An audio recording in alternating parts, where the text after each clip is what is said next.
My heart does go out to people who feel they really want to see their homes. They want to find out what damage has been done. They want to try to retrieve some personal possessions. But at this point in time, it's simply not safe for people to be in the city of Merritt. Anyone who's down near the river, the asphalt has been ripped away from the roads. There are severe sinkholes.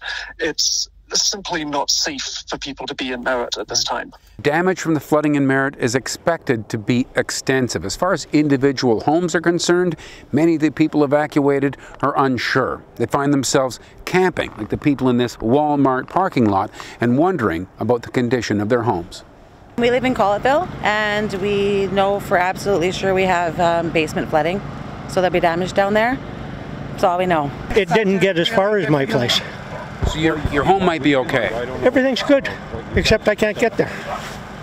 They won't let me get there. We're very lucky. You're actually found dry? Yes. So that's good news. Yes. Yeah. We found out last night. We have engineers who are inspecting the wastewater treatment system at the moment, and we're very optimistic that later today we'll have a good idea of what kind of a condition those systems are in and what work needs to be done so that we can get to a point that people can return to Merritt. What about the town in general? From what we've seen, it's a lot of damage. Yeah, it's terrible.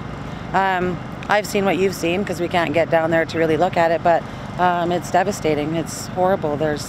People lost their homes. It's terrible.